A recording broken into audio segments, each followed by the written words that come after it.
Hey, good evening, everybody. Just make sure we got sound. Good. Looks like we're good. Hope everybody's had a great weekend. Great week last week. We get move some of the stuff around. Okay, cool. Yeah, so it's Tuesday night, and we're here live again. Episode 93, getting close to that 100 mark. Appreciate everybody coming out and watching, and people that go on the chat and join in. It's a really great thing that we've created here, a little community of car people, a little bench racing and stuff like that. So I was out of town since Friday, and today I was trying to get this little 4-cylinder comp eliminator engine buttoned up. Hey Sharon, how you doing? And just ran out of time, so I decided to change up the show tonight. We'll discuss race car chassis. But so last week I got all the parts in for Scott's Olnick. So I got the injectors and the ECU and a couple other throttle body that I was missing. So when I get back from the next trip, I'll get that thing put together, and we'll hopefully have that thing running here soon. Trying to get caught up with all this traveling going on. But yeah, unfortunately, we head out tomorrow morning for St. Louis, and then I'll end up in Ohio for Mother's Day. So next week the show will be live from Kent, Ohio. So that'll be interesting. But I'll get some tech stuff on here so we can get that all going and everything. So I this morning I did work on a Terminator X system. So I have a local buddy of mine that's got I think it's a 49 Chevy truck and 5.3 in it. And we were having issues a while back with the crank trigger. In fact, I think there was a lot. We talked about it in one of the early live shows, probably around episode 30, 35, something like that, where the crank trigger would mess up, and then the truck would start misfiring and then shut off and then leave you stranded. So we went ahead and tried changing sensors, and it didn't work. Checked wiring, make sure the wiring was good. It was. Ended up putting a 4-magnet crank trigger wheel on the front of the engine and converted it to that, and problem solved. He's got almost 2,000 miles on the truck now. But he came back today.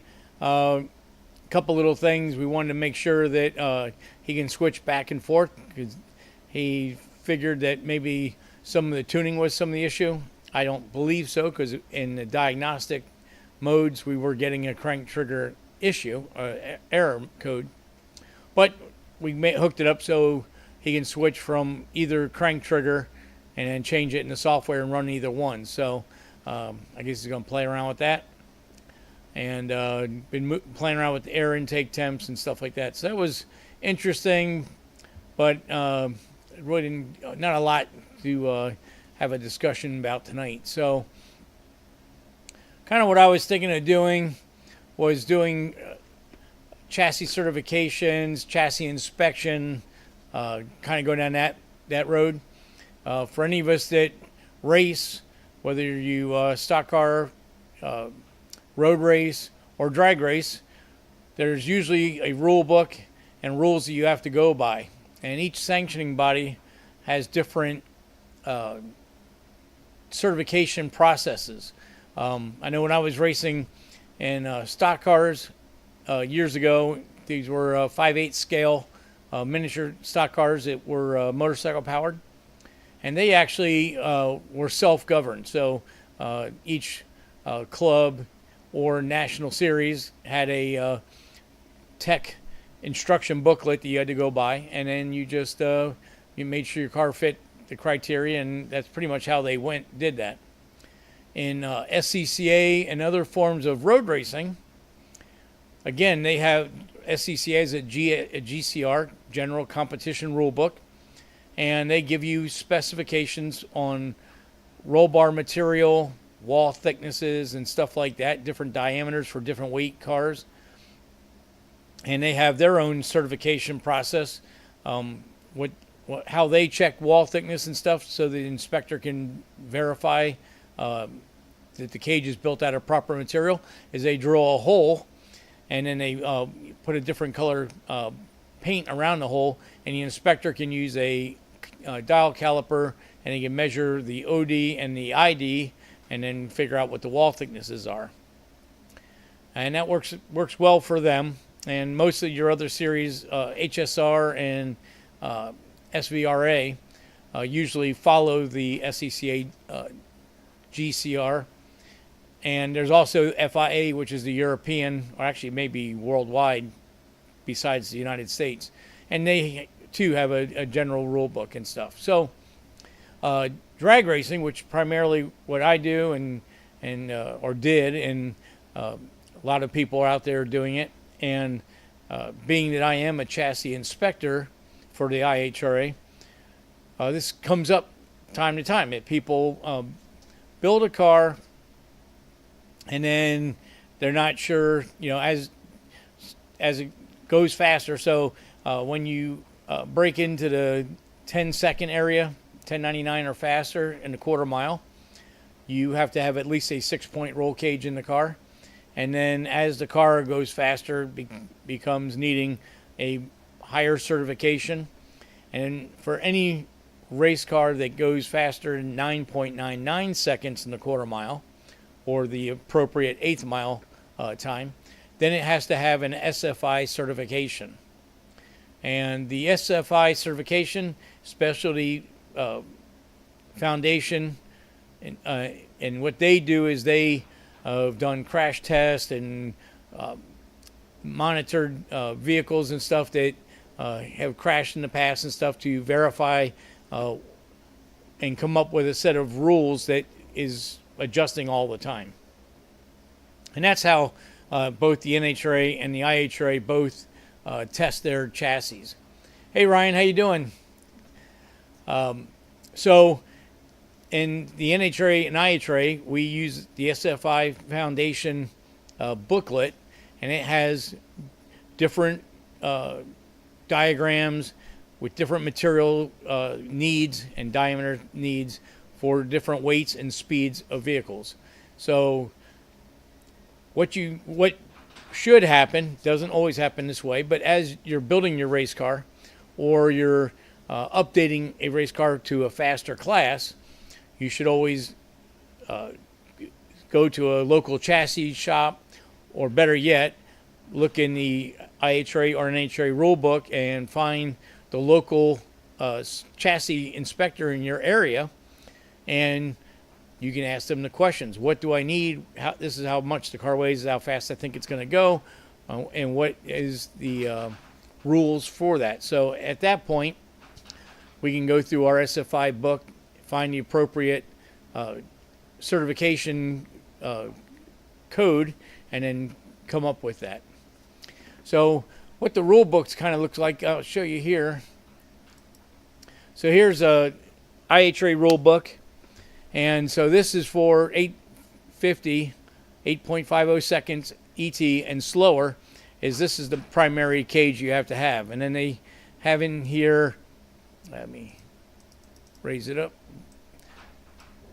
so you can see that there's letters denoting which tubing, and then here is a tubing code. So the A bars have to be 1 5/8, 083 chromoly, or 118 mild steel, and then so forth and so on with all the different codes.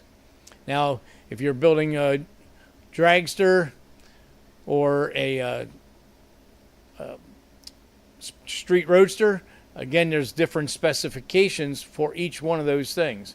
So this is just kind of a generic guideline to what's going on. Now, they really don't get into weights and speeds and stuff like that in this. This is just kind of giving you a quick overview of what you need. Now, when you get into a more faster vehicle, you have to go, like I said, we look at the SFI Foundation, and they have a rule book that gives you the information. So this is what the rule book looks like. It's actually about 400 pages thick, but they have on the side here, this is the addendum, and they tell you each certification. So right now, 2IC, so we'll just scroll down here. So the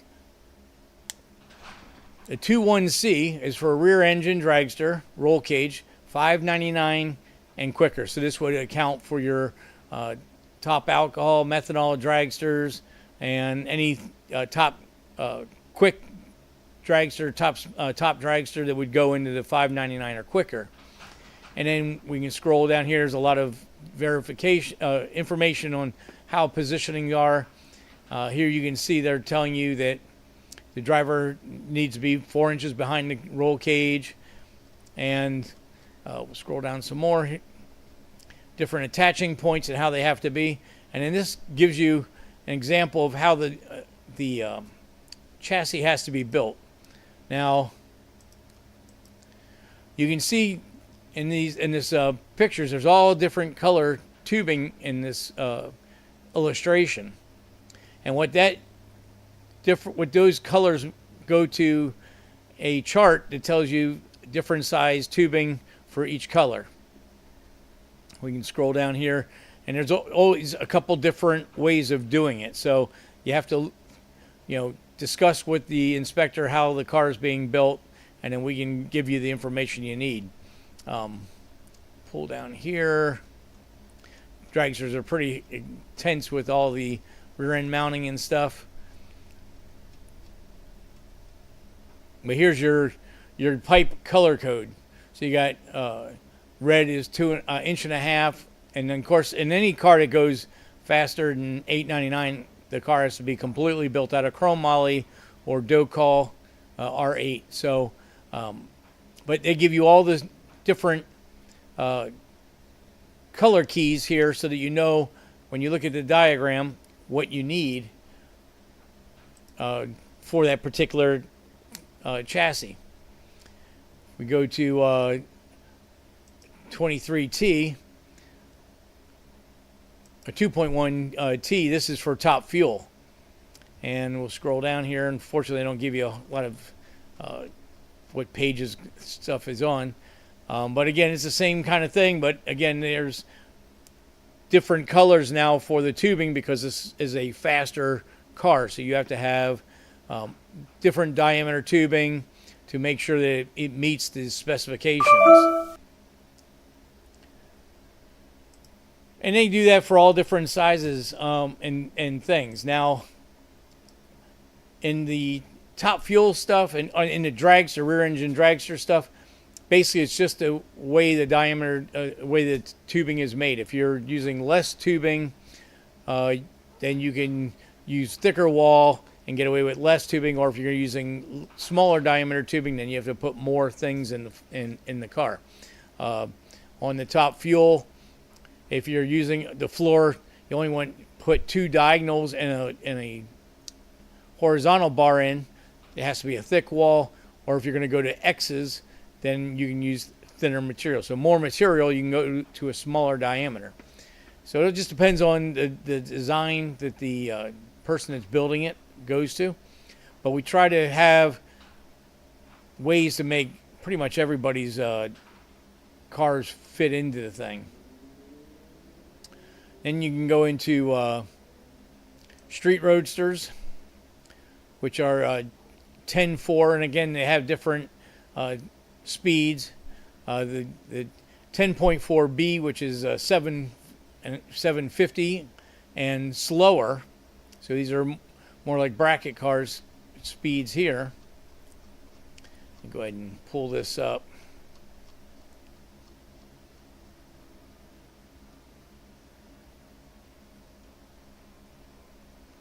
Okay, so in a street roadster, that's the driver's on the side and has a like a covered up cockpit, so it's a full width car like a 23T or a C5 Corvette or whatever body style you're using, or a Camaro or Mustang, but the driver is in the normal position, but it only has a funny car style cage, and where the passenger seat would be, it has like a tonneau or a body cover on it. And so you can see that they want, on the driver's side, they want that to simulate a dragster looking design. And then here is the passenger side, which just connects in and gives the car the rigidity that it needs. And again, different color tubing for different sizes, and pretty much it's all pretty straightforward. Here's another design where you can box in the other side, so then the tubing becomes another color, so you can change that to different stuff. Let me go to the color key. So the red diagram, which would be more of a traditional funny car or dragster style cage in a roadster style, was red, so it's 1.5 inches. But you could go to a 1.5 and change the design between the two. So we can go back there and look at that real quick. So see, this one is all in orange, so that's 1.5 tubing, and it's a little different design, not quite as much tubing in the lower section, where this is 1.5 inches, and there's a lot more tubing in the bottom section to get the rigidity that the car needs. So again, the color codes give you the different diameters and stuff. Hey Mike, how you doing? No problem. Yeah, Mike sent me some pictures over the weekend of I believe it was another 6.2 with rod bearing issues, and it looks like GM's going to be going through some hefty recalls on the I think 22 to 24 or 25 6.2s on engine failures. So Mike and I were talking about that a little bit. So where these specifications really get crazy is when you get into a door car, because door cars have a wide range of speeds and stuff like that. So yes, it was a 6.2, yeah. Yeah, and that thing had, the bearings were pretty chewed up on it already. So let me go to, this is a 25.6A certification, and this is for a full body car, stock or truck, with modified or OEM floorboards and firewall with OEM frame or unibody construction, $799 to $849. Up to 5,000 pounds. So this is where the rules really start getting crazy, and you really have to know what you're targeting your vehicle to be when you start designing the cage. And this is what really gets heavy in this inspections section of it, because we have to verify the seating positions and stuff like that. So let me just see. So this is a truck, so it doesn't, they're showing mainly a truck, so it's a little bit different than than what we'll get into in a second. But again, they got color code for all the tubing diameters. Hey Bill, how you doing? And so this was for a $799 to $849, up to 5,000 pound truck. And so you can see down here, they want a heavy wall box tubing from the main frame rails. This is a certification for a vehicle with the stock frame in it. And then you get into seating positions, and you can see in this design, they have the floor bars and stuff going in one way. And let's see, what's the differences here? Oh, you're just showing the different, if you're using this size tubing, then you have to have the correct gussets in there because of the weight of the vehicle. And you have to add this upright bar, and the windshield kind of more resembles like a NASCAR style roll cage. And they just give you all these different angles that you're looking at the pictures, so you can see where the placements have to be and stuff like that. So it gets critical to make sure that you have the right build for the right vehicle. You don't want to build the wrong specification and then try to change it because you're running into issues where the vehicle becomes illegal. So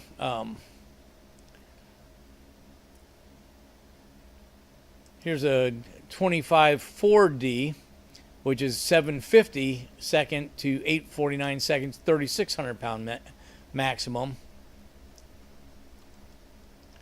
I didn't get these all organized so I could pop the pictures. I apologize that it's been a busy day since I got back in town. But now we go to here, you can see that this is allowing for a round tube frame rail. Let me expand that a little bit. And you don't have to have you only need one diagonal in the roof, where the other cage you had to have X's in the roof.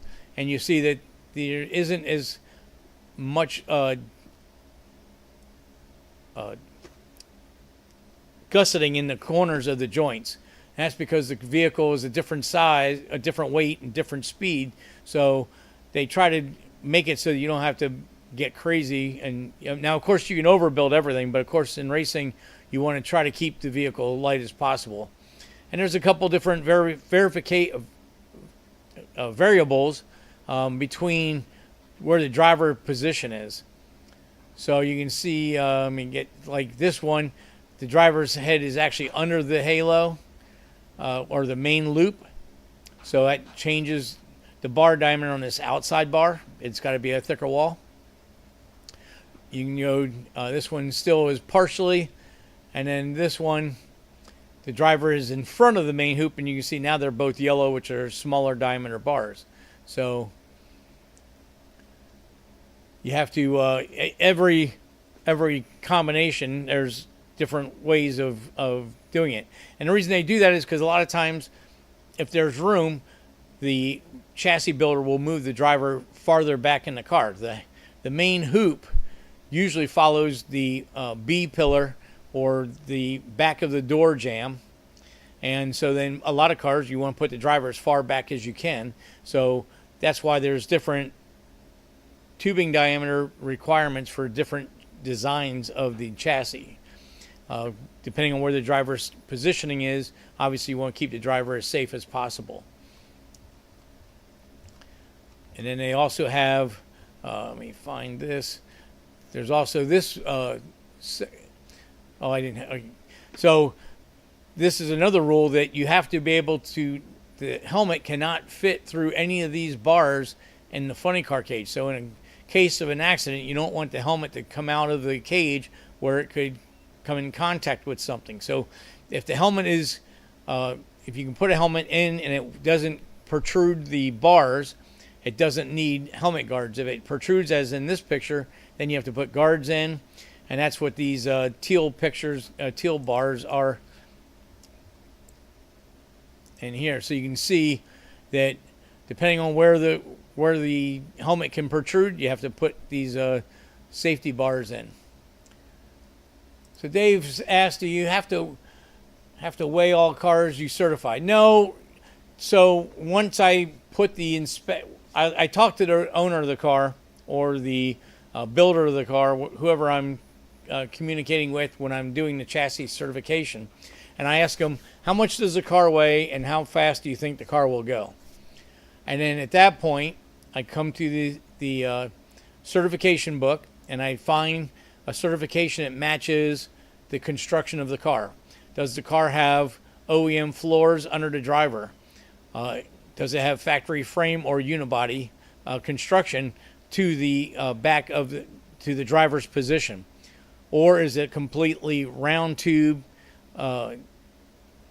aftermarket chassis, somebody's manufactured the frame rails, and it has either aluminum or carbon fiber interior or floorboards and firewall. And you can also use titanium and steel.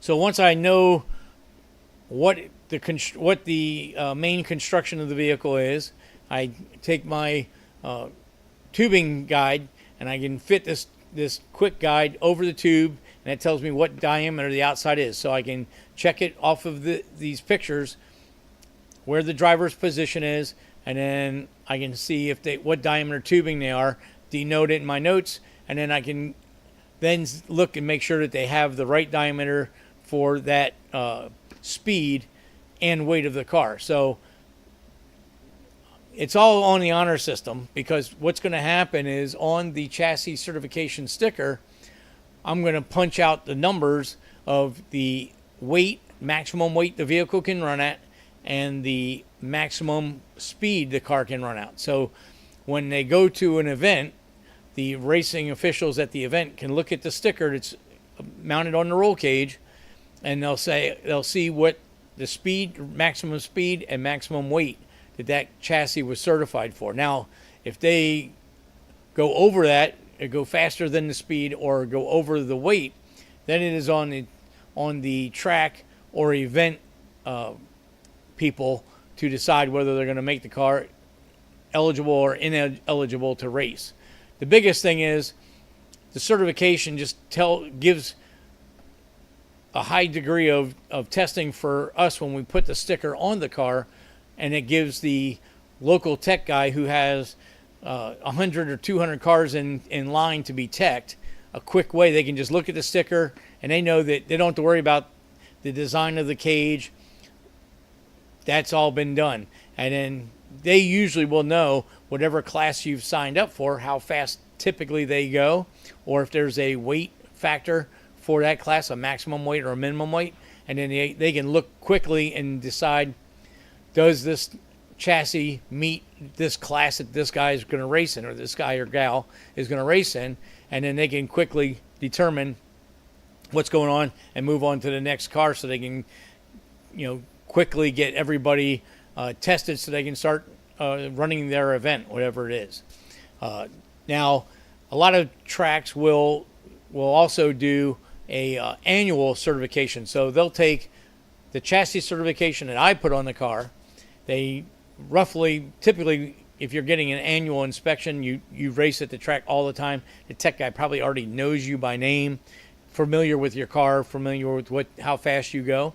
So then they can check all your safety gear, your seat belts, all the other things that they need to test, and they can put an annual sticker on it. And then when you go to the race event, if you have your certification stickers good and your annual stickers good, you're good to go racing. It just speeds up the inspection process for the local guy.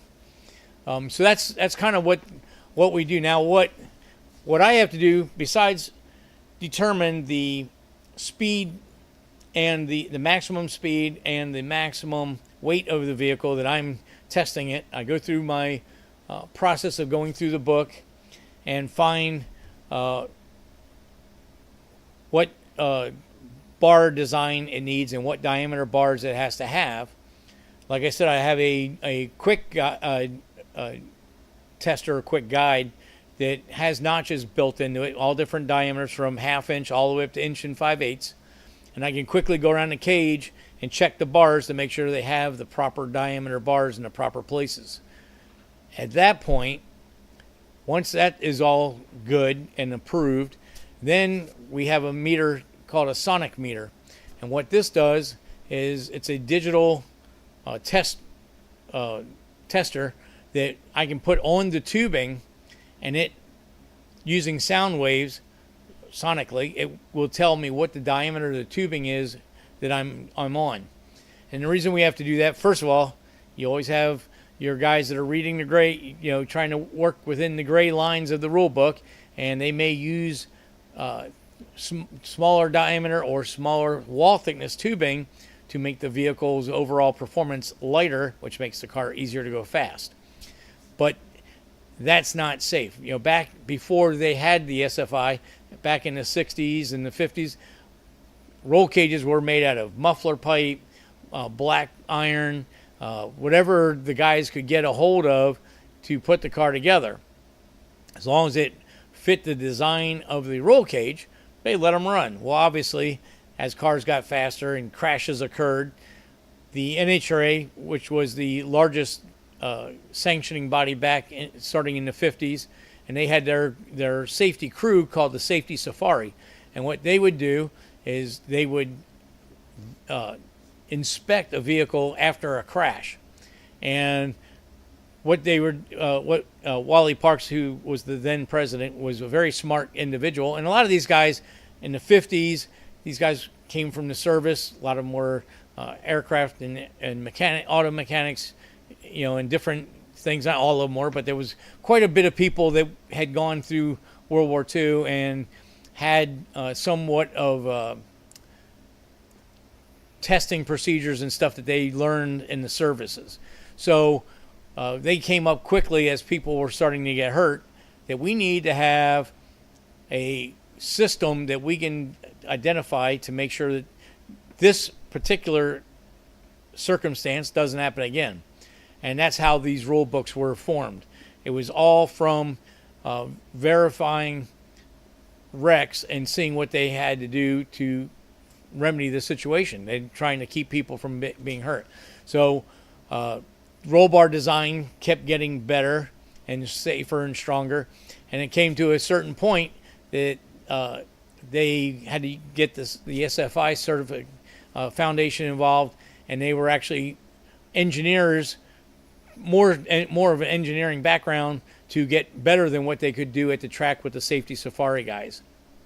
And that's when they started coming up with different types of material and different wall thicknesses, because each one of those materials has a different strength and a different process. So your mild steel roll cages are much thicker wall diameter, and they can be MIG welded or TIG welded. Either process is okay. They're not supposed to be stick welded. So that's something that the inspectors need to verify, that the welds look like they're certain welds, and you can quickly tell which kind of weld is what. Now, there are welding experts that might be able to trick you every now and then, but pretty much you know what a TIG weld looks like and what a MIG weld looks like. And maybe 90% of the welds will look really good, but there's always that one that you can look at and really tell the difference. It was in a hard position to get to or whatever. And the good thing about the wall thicknesses is the mild steel has a 120 wall or a 118 wall, but you never want to build the roll cage with the minimum clearance. So DOM tubing comes in a 120 wall and a 134 wall. And because of the materials are not exact, so there's always a plus and minus. So if you build your roll cage out of 120 DOM steel and you start getting to the speed where it needs to be sonic tested and certified, you could come up with a problem, because we're giving you a 118 wall thickness. So we're giving you 2000s for variation. But if the tubing you bought was from out of the country, or it was just a cheaper material or a bad foundry, and it's got a spot that's 116 and we catch that, now the cage is illegal and you have to cut the cage out and repair it to make it right. Same with the chromoly. Now, chromoly comes in different wall thicknesses because that's more of an aircraft type material. It's made for building all kinds of stuff. And so there's different wall thicknesses. And again, when you go to our color chart, it'll tell you diameters and thicknesses. So like your helmet guards can be 3/4 and they can be 0.59. It can be very thin because it's really not a structural piece. It's more just a guard to keep your helmet from coming out of the roll cage.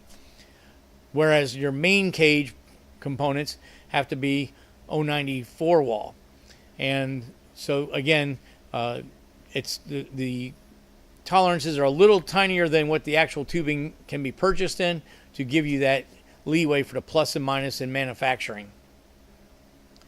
So that's kind of how that all generated, and that's how almost all your stuff in your rule book has been made, whether it's SCCA or NHRA, IHRA.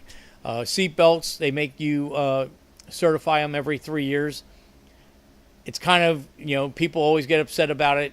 My belts are perfect. Why do I have to throw them away? Well, you don't. You can have them recertified.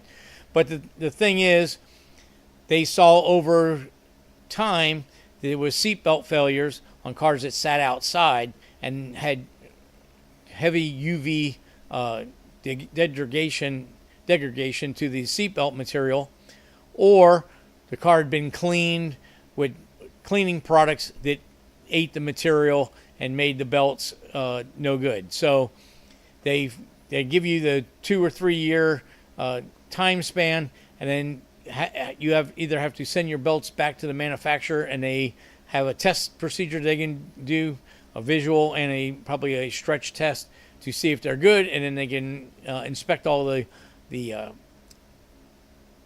latches and adjusters to make sure that they're not rusty and that they work properly, and then you can get them recertified for half the price or a quarter of the price of what new belts cost. Or you just do what most people do, and that's just replace the belts. But there's a reason for it, because people have been hurt from belts falling apart because there wasn't a testing procedure back then. And they probably didn't start off with the 2 or 3 year. They probably started out with 5, and then still seen belts that were 4 years old and they still had a problem. So they kept fine tuning that certification until they thought, okay, well, this is good. It's going to take longer than that for this kind of situation to happen. And that's how all this stuff is gone by. Helmets have to be they're tested and certified and date coded, and they want those replaced. Again, your helmet may look fine on the outside. You may have never dropped it or anything, but still the fabric and the cushioning material inside the helmet from sweat and cleaning products will deteriorate. So again, that's why they have these different variation of rules. If you have a open cockpit car, a dragster, funny car, which really is an open cockpit, but the body opens up. Altereds, street roadsters, anything with an open roof, you have to wear arm restraints. And again, that's to keep your arms from coming out in case the car barrel rolls. This is something else they saw. People had incidences where the car would barrel roll. Their arms could come out of the containment of the roll cage, and they could have bodily damage, bodily injury because of that. So they came up with a rule: you have to have arm restraints, which are loops that attach to your forearm, elbow area, and ties to your seat belts, and that way your arms cannot reach outside the roll cage.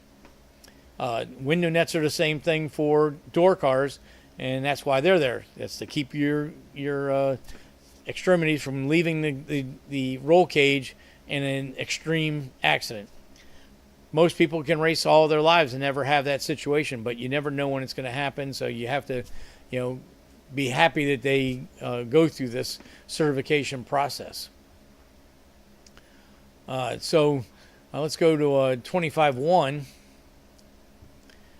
And you've heard me mentioning the letter, so there's 25.1K. So that's a 25.1 chassis certification that they've updated now all the way up to the letter K. So, and this was last updated July 2nd, 2021.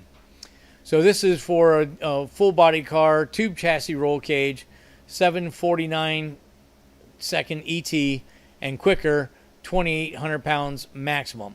So this cage spec is going to be a little bit more forgiving because it's faster, but the car is lighter. So it's one of those things in racing that we've always said it's not how hard you crash it, it's how quickly you stop. That's when more injury happens. So again, you have your color codes, and if we could go back and forth, this is like your floorboard bars. So X in the center, heavier diameter walls for your main frame rails, These bars here are behind your rocker panel at the bottom of the car. So if you hit impact on the side, it's got a protection at the floor.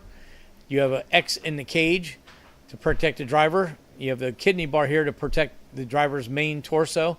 And then you have your main hoop up here at the roof. And so these bars are all designed to give the driver containment inside the car. And again, because there's multiple ways of building a car, there's different diagrams. So this one is for when the driver sits completely in front of the main hoop. So the funny car cage has different bar diameters and requirements there. So you can see this outside part of the funny car cage is made out of the same material the main cage is, because of the speed of this. Even though the car is a lighter car, they want a heavier wall tubing there. And then we go to this design. Again, this is another style of floor tubing that you can put in. Now on this one, the driver is kind of partially under the main hoop. So again, the bars change colors because there's different rules that you have to go by. You can see in this section here, this is the main hoop and the rear crossbar, and there's diagonals and down tubes all have to be built out of the same tubing. And in this one where the driver sits in front, you can use a smaller diameter tubing. You doesn't have to have diagonals, and it's all out of a smaller diameter tubing. Even this driver's side piece of the funny car cage is a lighter piece of tubing. And we go to this one. Now you can see that that first part of the rear funny car cage changes color because now the driver is farther back, so they want heavier wall tubing protecting the driver. And again, this is another design where the driver is sitting directly underneath the main hoop, and again the rules change again. And then there's another floor design. So there's different designs that you can do. Here's one the driver sits completely behind, and you can see now the vertical bar above the four-link bracket and the floor bar all changes color again, because now you again need a different minimum requirement for those bars. And again, you got the same head cage requirements. Keep the helmet inside the design. And there again, there's our color codes.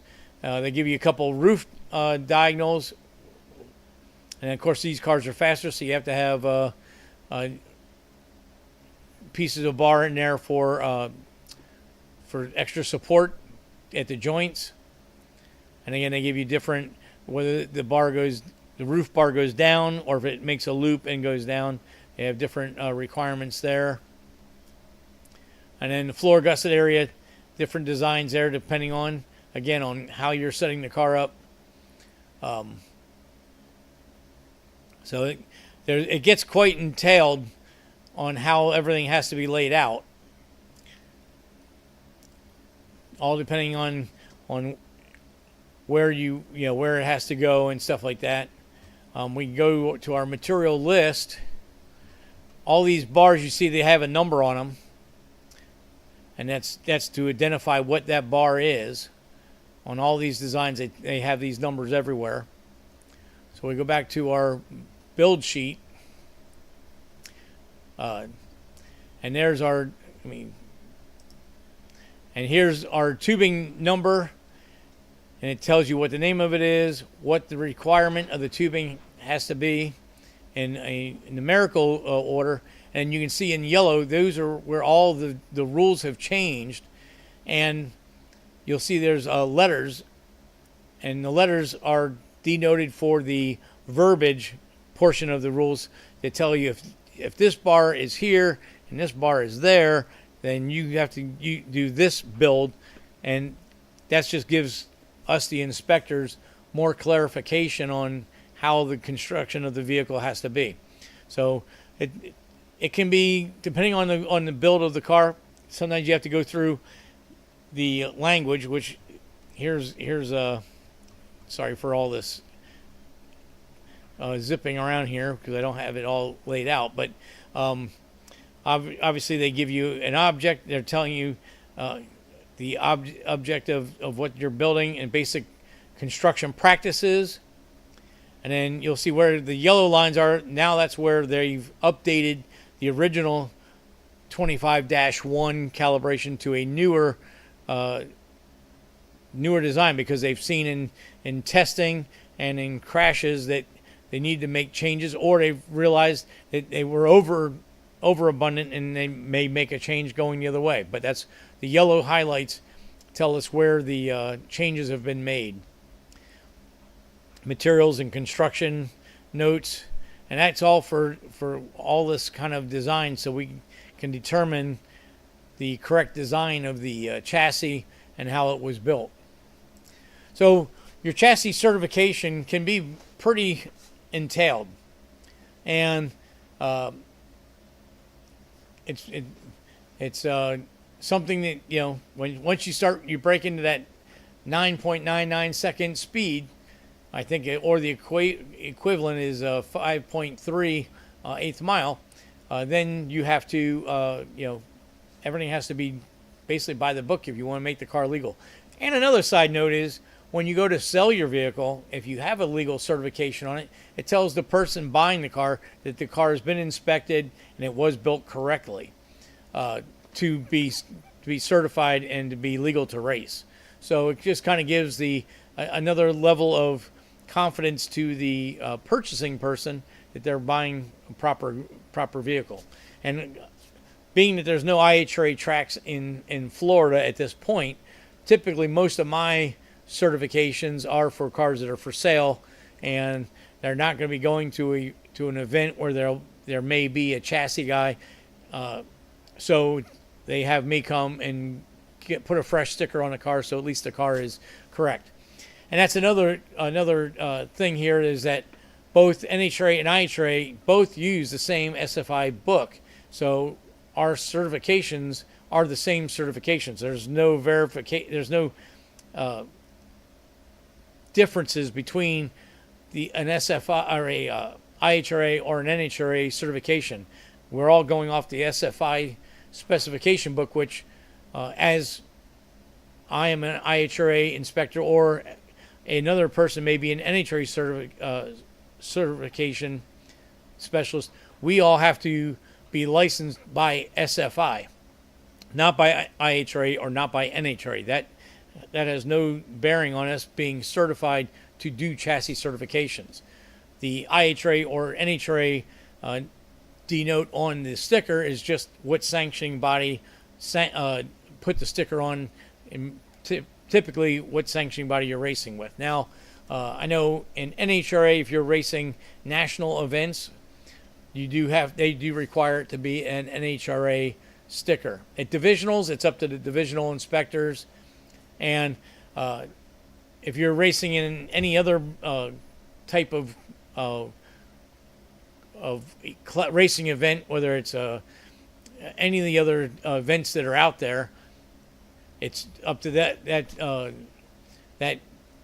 venue to say which certifications they require. But typically, either sticker will get you through tech without any problems. So that's what we do with that. Hey, Chris, got in late tonight. Glad you made it, though. So that's what the kind of what the certification process is. And again, like I said, there's different weights and different speeds, so that's important. And when you change from one speed rating or weight, maximum weight, to a different weight, again, you may need to have the car recertified again. Typically, weight, if you're coming from a maximum weight class that's heavier than the class you're at now, typically the sticker is still good, because a heavier car is going to need a more robust roll cage. However, if you're going faster than what the sticker was originally made, then you would need to get it recertified. So if you're at you have a 650 to 749 certification for 3,600 pound maximum, which would be a 25.3D, and now you're going to a class that's going to run faster than 650, even though you're good to 3,600 pounds, being that you're going faster, now you have to redo the certification. So at that point, you can go to a 25.2E, which would be 6 flat to 749 at 3,200 pound maximum. So your 25.3 certification may match the 25.2, but it will need to be recertified if you're going faster than that 650. And if you're going faster than the 6 flat, and you're like in Pro Mod and you're going 599 and faster, now you have to be recertified again. So it just depends on what you're doing and what classes and what speed and what time and stuff you're doing for that. So I don't have much information on the road course stuff. I know, like I said in the beginning, if you're running SCCA, there's a GSR book, and it tells you what tubing you need to use. And their procedure, like I said, is to drill a quarter or 5/16 hole in each tube in an inconspicuous place, and that way the inspector can put a tool in there and check for wall thicknesses, because that's the thing, is they want a diameter and they want a wall thickness. Dave says, how'd you get licensed? Is it a book test? How long is the inspection? A 6-second or whatever. Weight, example, how much is it certified for? So, yeah, so it was a book test. Primarily, it was 3 parts. The first 2 parts were open book, and the third part is they wanted to go off, without a book process, and you had to send the test results in. They certified them, and once they approved, then they notified the sanctioning body. For me, IHRA said yes, he's passed all of his tests, and we feel that he can competently do the inspection process. And they send me the certification paperwork, the stickers, and a sonic tester, which the first one they own, and there's no charge for that. If it gets stolen or lost, then it's on me, and I think they're $3,500, so it's something I keep locked in place with lock and key. But that's it. And once you're certified, to my knowledge, you don't have to be recertified, or at least I haven't seen anything about being recertified. Now, NHRA does the same exact thing. And being that there's no IHRA tracks in the area, I am going to reach out to Rick Shrek, who is our NHRA inspector for our area. And I know that he's trying to be retired for the last 10 years, and has told many people that he tries to not to do too many single certifications. He wants people to have like 4 or 5 at a time, because he just doesn't want to travel anymore. So I was thinking this summer I was going to reach out to him and see if that is in fact the case, and maybe I would switch from IHRA to NHRA, especially since IHRA has been bought and sold a couple of times now, and it's kind of a little iffy on what they're doing. The only downside of that is I don't know if I want to be right now. It's only 2 or 3 certifications a month, so it's easy to work in my schedule. Where if it was NHRA, it may be a heavier workload, so that may be another determining factor. But I am going to reach out to Rick and the Division 2 NHRA people and see what they want, what if they have any different requirements and what their schedule is. I mean, obviously, I'm paid for doing the inspections, so see if how they work their pay schedule and stuff like that. So we'll see how that works out. It's fun. You get to go see, go meet a lot of racers and check out cars and stuff like that. Being that there's no IHRA tracks, I usually do one-on-one, or maybe we'll try to get a couple in one day, and I'll travel. And obviously, there's traveling time fees built into the price of the inspections. So, whereas if there's a sanctioning body racetrack, then you can go to that racetrack and then say, hey, I'll be there on such and such test and tune or such and such event, and anybody that needs a certification can come to you. And then, of course, there's a much smaller fee for doing each inspection because there's no travel time. And to answer your other question, Dave, there is a certification time frame. So if it's a sportsman class, which in the rule book they denote which is a sportsman car and which is a professional category car. The sportsman cars have to be certified every 3 years with IHRA, and a professional car pro class has to be certified every year. So the only pro class cars I certified for IHRA last year were the jet cars up at Larson Motorsports up in Palm Coast. Now they have a handful. I think they have 7 dragsters, and they have 2 funny cars, and those guys have raced both sanctioning bodies. So they have a couple NHRA cars, and they have a couple IHRA cars. So when their certification stickers for the IHRA cars come up, probably I think around September this year, I'll probably be going back up there and redoing their 3 jet cars and their 1 funny car. I know that for IHRA, I'm only certifying the driver compartment of the roll cage. That is all that SFI Foundation verifies in the construction of the car, is the driver compartment. The roll cage behind the driver and the roll cage at the front of the car is more a liberal interpretation of the rules. It should be the right diameter tubing, but it's not part of the certification process. Our certification process is mainly concerning driver safety. Now, I know when I went up to Larson Motorsports and did their cars, Rick had been there 2 weeks prior to me going, and she gave me his inspection sheets just so I could copy all the name and all that stuff, all the just driver details and all that stuff. And I noticed that for the professional category inspections, maybe because the jet cars are kind of like a top fuel rating, is that he actually inspected their fire suits and helmets and everything else. So that was something I had not seen before.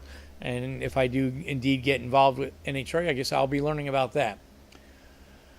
Dave says, how much of your time? So depending on the car, I mean, most sportsman cars, I can inspect. It takes probably 30 to 45 minutes plus travel time. So, and an IHRA certification is $135 plus travel time charges. So they usually rate anywhere from $165 to $275, all depending on how far travel I have to go. And of course, that changes the money that I get paid from IHRA. And NHRA does the same thing. I know only because of all the years I've known Rick Shrek, and he was doing inspections at the time when there was no IHRA inspectors in the area. He would always, the fees would always charge, and when you ask him how much it was going to be, I think NHRA is more like $225 plus the travel time. I'm not 100% sure on that, but I'm just guessing, because I know that their inspections are usually about $100 or more dollars than what the IHRA ones are. And obviously that's why you can tell that if you go to an NHRA national event, why they want you to have an NHRA sticker, because they want you to have paid them the money rather than somebody else. That's one big sanctioning bodies and stuff. Even though they are a not profit, they still are very concerned about making every dollar they can. They don't want anything slipping through the cracks. But that's kind of what is entailed with a chassis certification. Like I said, I was going to show you guys some pictures of the comp motor I'm building now, but I didn't get far enough to get done. And I was supposed to go do a chassis certification today, which I did not have time to do, and my truck is still loaded from our trip last weekend. So by the time my wife came home from her job today, there was just no time for the travel allowance. I had to go south, and with traffic and stuff, I would have never made it back in time for the live show. So I decided talked with the car owner, and he was okay to meet up when I get back on the 16th. So we'll go ahead and get him done then. And I'll get some pictures of doing the actual inspection so you can see how it's performed. But I thought this would be good. Most people that are hot rodders at one time or another are going to be racing, and as the racing bug bites, you could get to the point where you're going to have a chassis certification done at one time. So this kind of gives you some forewarning. There are a lot of people that when I go to do the inspection, they go, I didn't know I had to do this, and I didn't know what materials had to be made. And that is kind of on the racer, because all they had to do is call the sanctioning body. Sanctioning body would have put them in touch with either somebody from the rule book or somebody in their area that's a chassis inspector. And at that point, I can give you the information you need. And the other thing you can do is you can go to the SFI Foundation and order a build book for the for the certification that you're building your car for. So if you're building a 25-3D car, their website has it all broke down, so you can go through the weights and speeds, find out what certification, and they will sell you a booklet just for what you're building on your car. So now you can hand it to the constructor, or if you're building it yourself, and now you know what tubing has to be what. And again, if you had questions, you can reach out to somebody. There's really no reason not to be able to. It's not black science. It's not like nobody wants to know, and you got to get your car certified and see if you screwed up or not. The information's out there if you do a little legwork, and so that's why I wanted to put this out here. So if you get to that point, you need to do a little legwork. You know now what to do. Find out what class certification you need to run by, either by SFI or by your sanctioning body and or chassis inspector. Get the literature you need for that specification, and then you can build your roll cage and know that it's built correctly to the specs. And then the inspection process is a no-brainer, 10-minute job. Put a sticker on the car, you're good to go. Now, I have been to cars where they do not pass. And what happens then is we fill out a fail sheet. They have to pay a fail certification fee. Then we're gonna have to go. I denote what bars are illegal. They have to cut them out, put in the correct bars, then call me back out for a recertification. And then if everything is done properly, they get certified. So Dave says Chuck's gonna need this with his 1,000 horsepower. Yeah, and that's the one part, if you got a street vehicle that never goes to a racing event, you really don't have to have all this done. So you are on the streets doing whatever you're doing. I don't know if you're testing in Mexico or whatever you're doing, but at that point, your driver safety is on you. But when you go to a yeah, just kidding. I know you were. But yeah, if you go to a sanctioned racetrack, that's when things change. Now you are on their property and their insurances, and they want to make sure that your vehicle is legal. And by the sanctioning body coverage, the chassis should be certified once you get to that speed, and that's how this whole thing evolves. So it's obviously to keep racers safe. and to minimize lawsuits and stuff like that. They keep the racetrack insurance at affordable rates for the private racetracks so that they can afford to be in business, and keep their prices down so we can afford to go to test and tunes and racing events and have a great time. That's what this whole thing is all about. So that's pretty much it. I don't know if anybody had any questions on any of that besides the ones that Dave brought, which were very good questions. But that's pretty much what we do. And if you're in Florida and you need your car certified, you can give me a shout and I'll come and certify it. And so next week's show will be live from Kent, Ohio. So it'll be a little bit different. I'm going to take some equipment with me, and we'll show some of the stuff on the comp engine. Can't show you all the little bells and whistles on it, but basically just some more information on blueprinting and stuff like that.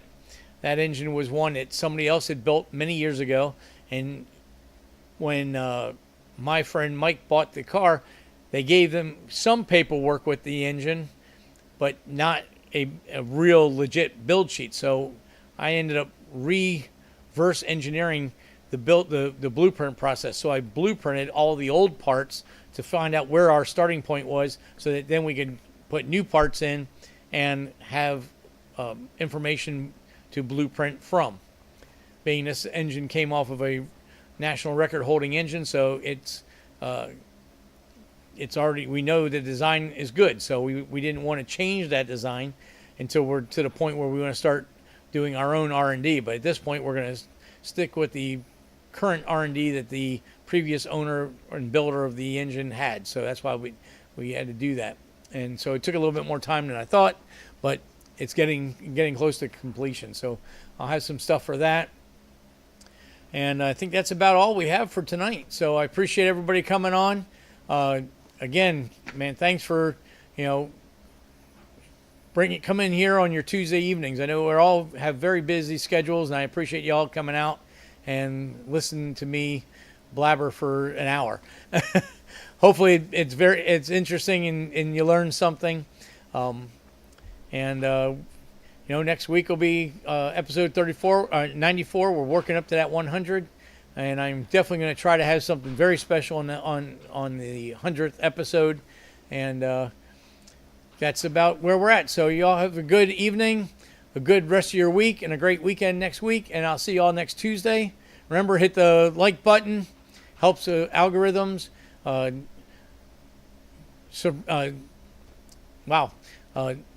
Subscribe. It's free. You're not going to get any junk mail or anything from it. It's just it says that you like to follow my channel, and if you ring the bell, you'll get instant notifications whenever I drop some videos, and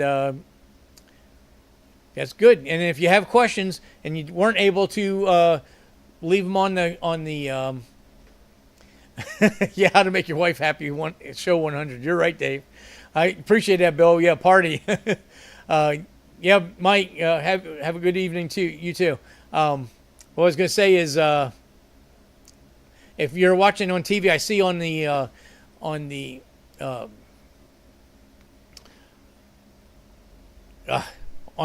activity that about 55-60% people are watching on their TV. So if you're watching on TV and it's really hard to get on the chat, go ahead and leave a comment in your spare time or when you're on your computer, on your phone, and I'll address that too. I try to address all the comments in a timely manner, so we'll do that too. So with that, I think we're going to pull the plug on tonight. I appreciate everybody coming out, and we'll see you all next week.